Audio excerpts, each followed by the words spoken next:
In today's video, I want to talk about how you can explain employment gaps in your resume. Because hiring managers really want to create kind of like a story. Whenever they see a candidate, they want to craft a story to understand what is this person about, what was their journey like, and how does it lead to our current role.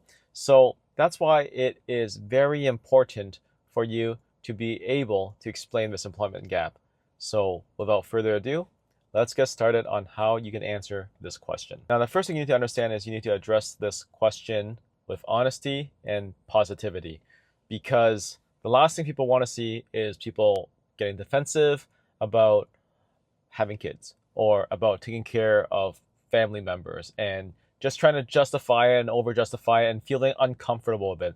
If you are comfortable with your life decisions, you should say so, and that confidence would carry over so that people understand, oh, this person is responsible, they have their priorities, and everyone understands work is not the be all end all for everything. So at the end of the day, you need to approach this with honesty, authenticity, and positivity so that you develop that trust.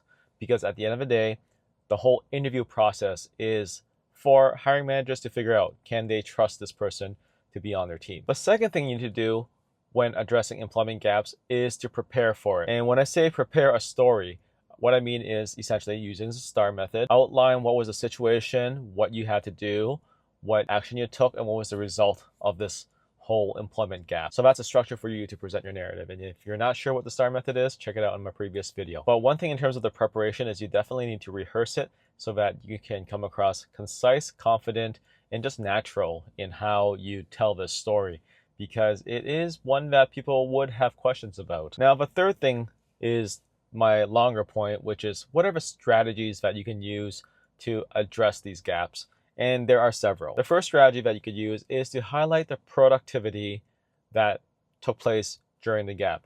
So for example, you can say during this time, I had to take care of my parents, but at the same time, during the evenings or during my break times, I was able to pursue a certificate of some sort or pursue online courses or do XYZ, get some reps in, volunteer, and so on to get that experience in. So if you highlight the productivity, it can show that, yes, you had to focus on other things, but at the same time, you were working towards your long-term career goals. The second strategy that you can take is focus on personal development, such as when you were a parent, for example, if you had kids and you had to take a break from work and become a full-time parent, what you learned was time management, teaching people with patience intergenerationally, and also connecting with other parents, increasing your horizons that way and realizing that, hey, there is another dimension to being a human other than just working. So that's another piece that you can talk about, personal development. A third strategy you could use is to be honest and positive.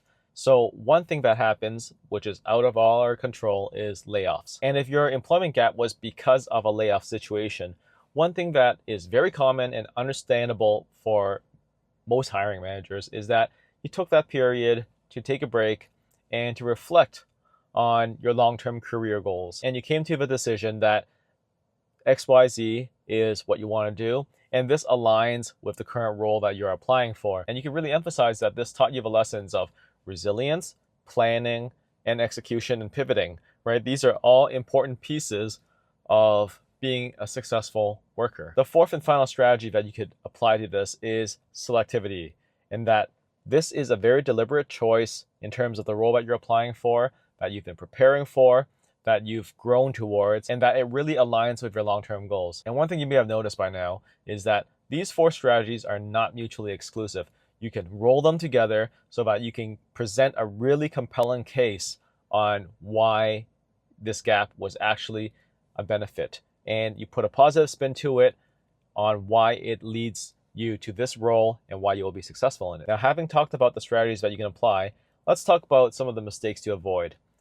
You want to avoid being negative and just focusing on the downside and how that gap left you in a very deep hole and you had to claw your way out, and no one has time for negativity, and you don't want that to come across in the interview as well. So even though it may have been a negative period, you want to keep that to yourself, especially if it pertains to mental health and so on.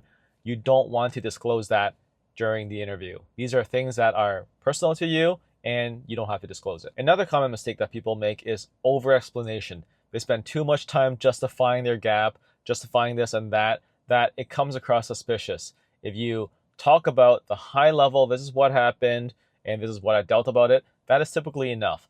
Because the moment you start digging into the weeds, that loses people, and that actually creates more questions. It's like, why are they spending so much time talking about this? Is there something more to the story that we don't know about? Are they hiding something? And you can see where you can naturally reach that result if you over-explain. The third mistake that people make is the lack of preparation. And the lack of preparation is bad because it comes across as unprepared and evasive. And therefore, it's important to have a clear and concise answer that you've rehearsed so that it gets straight to the point. So it doesn't matter if it's true and authentic.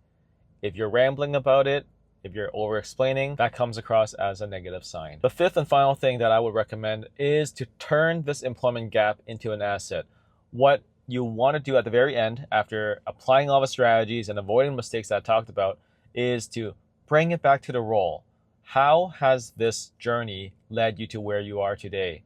How has this journey prepared you to be a positive contributor to the role that you're applying for? So whether you are taking care of family, whether you are traveling, whether you are dealing with layoffs, whether you are dealing with children, there's always a positive spin that you could add to it. And it could always be framed as a learning experience where you build experience for this role that you're applying for. And by that, you tie a knot to this question and you can move on to the next one. So that's it. Remember, as you're answering this question, focus on the positives and lean into a growth mindset and how it helped you become the person that you are today. If you like this video, please give it a like, share, subscribe, follow wherever you are. If you have any thoughts about what I said or any additions that you'd like to make, feel free to add it in the comments below.